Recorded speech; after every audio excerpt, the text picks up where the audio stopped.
जय श्री कृष्णा। आज जानकारी लेकर आए एक सत्य घटना के ऊपर नवाण मंत्री की कि कैसे एक साधारण से गरीब परिवार की लड़की को नवाण मंत्री के साधना से कितना लाभ मिला। ये घटना है हमारे देश की एक गरीब परिवार की कन्या की, जिसके माता पिता के घर में एक लड़की ने जन्म लिया। इकलौती लड़की थी, घर में भाई नहीं था। कुछ ऐसी घटना हो गई कि लड़की के पिता का देहांत हो गया। अब बची उनकी माता और लड़की। अब माता ने काम शुरू किया, पढ़ी लिखी नहीं थी माता, तो माता ने लोगों के घर जाके काम करना शुरू किया। जहां जैसा काम मिलता वैसा काम करती।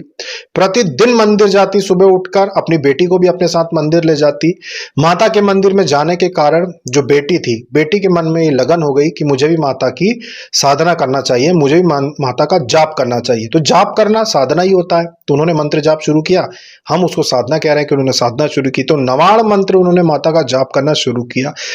माता का जाप करते करते मन में एकाग्रता आई। एकाग्रता आने के साथ साथ ये ज्ञान बुद्धि विवेक उनका जागृत हुआ कि मेरी माँ कितनी मेहनत करके मुझे लिखा रही है, पढ़ा रही है, तो मुझे भी अगर जीवन में आगे बढ़ना है तो मुझे भी धर्म के मार्ग पे चलना चाहिए। जैसे मेरी माँ प्रतिदिन मंदिर जाती है सुबह मुझे लेकर, मुझे माता की भक्ति में हमेशा बने रहना और धर्म के मार्ग पे चलना है। उस लड़की ने जब ये तय किया और पढ़ाई करते करते करते करते हमेशा अव्वल रही। उसको फिर स्कॉलरशिप मिली कॉलेज की पढ़ाई के लिए, उच्च शिक्षा के लिए। इसी दौरान उसकी माता का भी देहांत हो गया। शायद प्रारब्ध में यही लिखा था कि उसको अकेले ही आगे बढ़ना था। अभी भी उसका रोज मंदिर जाना बंद नहीं था, अभी भी वो रोज मंदिर जाती थी। अभी भी उसका नवाण मंत्र जो था निरंतर उसका चलता रहता था। जितनी श्रद्धा से, जैसे हमने बताया कि जितनी श्रद्धा हो उसके अनुसार माता की सेवा करना चाहिए। आपका जो चढ़ाने का मन है, आपका लड्डू चढ़ाने का मन है माता को तो लड्डू चढ़ाइए, पान चढ़ाने का मन है तो पान चढ़ाइए, चुनरी चढ़ाने का मन है, चूड़ियां चढ़ाने का मन है, जो मन हो आप वो चढ़ाइए। उसको भी यही मन होता था और वो चढ़ाती थी, क्योंकि पूजा पाठ का कुछ ब्राह्मणी विधि विधान उसको नहीं पता था कि कैसे क्या करना है, कर्मकांड उसको नहीं मालूम थे। पर जो श्रद्धा होती थी उसके, वो चढ़ाती थी माता को, नवाण मंत्र का जाप करती थी। स्कॉलरशिप से उसने अपनी पढ़ाई पूरी की और भारत देश में अच्छी आईटी कंपनी में उसको जॉब मिली। इसके बाद भी उसने नवाण मंत्र बंद नहीं किया, वो धर्म के मार्ग पर चलती रही। लोगों ने, रिश्तेदारों ने कई बार उसको बहकाने की कोशिश की कि चलो तुम समाज में शादी कर लो, तुम्हारी हम शादी करवा देते हैं, रिश्तेदार के घर रह लो, अकेले रहती हो, ये कर लो वो कर लो। उसको अपने मार्ग से हटाने का प्रयास किया, जिससे कि वो किसी की पत्नी बन जाए और परिवार में फंस जाए, आगे उसकी उन्नति रुक जाए।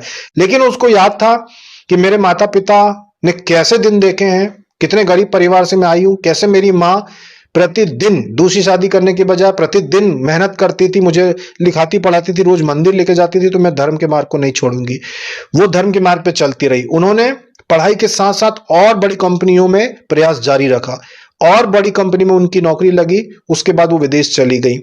विदेश जाने के बाद आज की स्थिति में जब मैसेज करके बताती है, गुरुदेव मेरे जीवन में ये सारी चीजें हुई हैं, मैंने अपने जीवन में इतनी स्ट्रगल करके आज धर्म के मार्ग पे चल के आज दूसरे देश में बैठी हूँ, इतनी अच्छी कंपनी में मेरी जॉब है और आज भी मैं और अच्छी जॉब के लिए प्रयास करती रहती हूँ। आज भी मैं पढ़ाई बंद नहीं की है, आज भी मैं बहुत सारे ऐसे कोर्स हैं जो करती रहती हूं और अच्छी जॉब का प्रयास करती हूं। हालांकि मुझे कर्मकांड पता नहीं थे, जब से मैं आपसे जुड़ी तब से मुझे पता चला कि कैसे कैसे साधनाएं की जाती है। पहले मैं सिर्फ जाप करती थी और जैसा मुझे बनता था माता की सेवा करती थी, पर जब से मैं आपसे जुड़ी हूं पिछले 4-5 साल से मैं विधि विधान से करने का प्रयास करती हूं। पर मेरी ये पूरी जीवन की गाथा है और मुझे कई बार भविष्य में होने वाली घटनाएं माता दिखाती है। कई बार भविष्य में होने वाली घटना कि क्या होने वाला है, कई बार जब मेरे साथ कुछ बुरा होने वाला रहता है तो माता मुझे सपने में आके दर्शन देती है और मुझे बताती है। तो कई बार ऐसा हुआ है कि जो चीज आप बोलने वाले होते हो वीडियो में, जो चीज आप बताने वाले होते हो, माता मुझे पहले दिखा देती है और वो प्रयोग मैं पहले कर लेती हूं जो आप अगले दिन बताते हो। मतलब माता की जब से मैंने विधि विधान से, नियम से मैंने साधना शुरू करी है, अब पहले तो मैं ऐसी करती थी, तो माता कई प्रकार के मुझे संकेत देती है और इससे मुझे भरोसा हो गया कि माता हर समय मेरे साथ है और इसीलिए मैं धर्म के मार्ग पे आगे भी चलती जाऊंगी। तो ये घटना सिर्फ एक कन्या की नहीं है जिसकी हम बता रहे हैं, ऐसे कई सारे साधक भी हैं।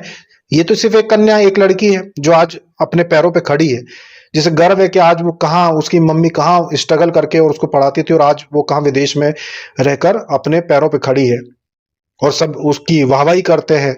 जब वो भारत में लौट के आती तो सारे रिश्तेदार आज उसकी बड़ाई करते हैं कि इसने कितनी उन्नति कर ली, आज उसकी प्रशंसा होती है। ऐसे बहुत सारे पुरुष साधक भी हैं जो विदेशों में रहते हैं और वो भी बताते हैं कि हम एक ही चीज बताना चाहेंगे कि हमने अपने जीवन में क्या पढ़ाई की वो अलग बात है, कि क्या पढ़ाई की क्या स्ट्रगल की वो सब अलग बात है, पर हम सब में एक चीज जो है वो कॉमन सब लोगों ने बताई, जो हम आपको बता रहे हैं कि अलग अलग साधकों ने एक कॉमन एक चीज बताई कि हमेशा वो किसी ना किसी देवी देवता से जुड़े रहे, अध्यात्म से जुड़े रहे। अगर आप विदेश में जाकर जो आज बहुत उन्नति कर चुके हैं, अपने पैरों पे खड़े हैं, अगर उनकी गिनती लगाएं कि 100 में से 90 ऐसे निकलेंगे जो किसी न किसी देवी देवता से जुड़े हुए थे और धर्म के मार्ग पर चलने वाले थे, जिन्होंने गलत कदम नहीं उठाए, जो अधर्म के मार्ग पर नहीं चले, जिनकी हरकतें गलत नहीं थी, जो गलत कर्म नहीं करते थे, और तभी उनको ये सफलता मिली। तो गलत हरकतें कौन नहीं करता? जो धर्म के मार्ग पर चलता है। और धर्म के मार्ग पे कौन चलता है? जो किसी देवी देवता की सहायता से चलता है। तो ये चीज हर दिन हमारे पास आती है। बहुत सारे हमारे एनआरआई साधक साधिका हैं, बहुत सारे हैं। शुरुआत हमारी जब हुई थी तब एनआरआई साधक साधिका ही ज्यादा हमसे जुड़े थे, क्योंकि वहां पे सोशल जो मीडिया थी वो ज्यादा एक्टिव थी उस समय पे ज्यादा वो लोग ईमेल यूज करते थे। तो शुरुआत में हम ईमेल हमने सबसे पहले शुरू किया था, तो ईमेल पे विदेश से ज्यादा साधक हमसे जुड़े थे।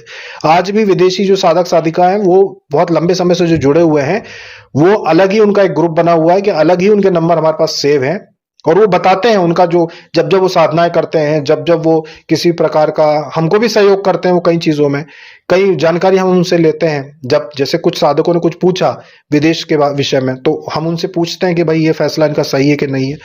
तो एक चीज कॉमन उनमें निकल के आई कि सभी लोग आध्यात्मिक हैं, जिन्होंने उन्नति करी, जिन्होंने अपने जीवन में आगे बढ़े।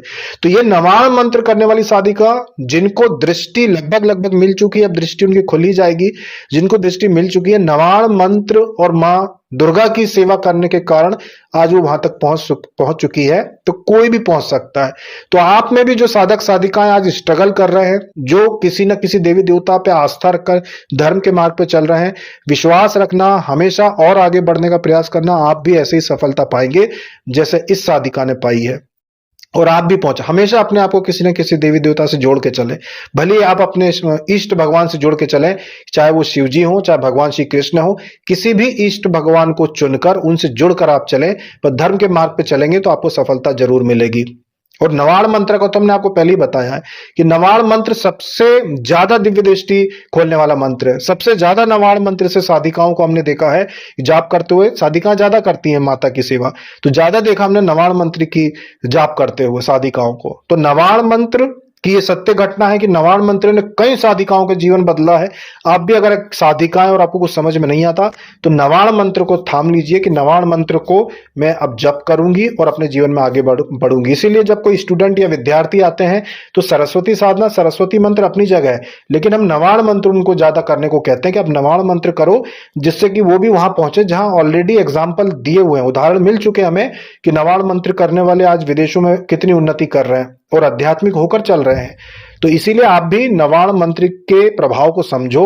अगर आप विद्यार्थी हो, अगर आप जीवन में आगे बढ़ना चाहते हो, क्योंकि माता काली, माता सरस्वती और माता लक्ष्मी तीनों की कृपा आपके ऊपर होती है नवाण मंत्र के जाप से। और नवाण मंत्र एकमात्र ऐसा जाप से जिससे 10 महाविद्या, 9 दुर्गा, माँ दुर्गा सभी का आप आराधना कर सकते हो, सभी का आशीर्वाद आप पा सकते हो। तो ये थी सत्य घटना नवाण मंत्र के ऊपर। और ऐसे साधक जो हमें अपने अनुभव बताएंगे, उनके अनुभवों पर हम वीडियो बनाकर ऐसे ही आपको प्रोत्साहित करते जाएंगे, जिससे आप जीवन में उन्नति करें और आध्यात्मिक होकर चलें। जय श्री कृष्ण।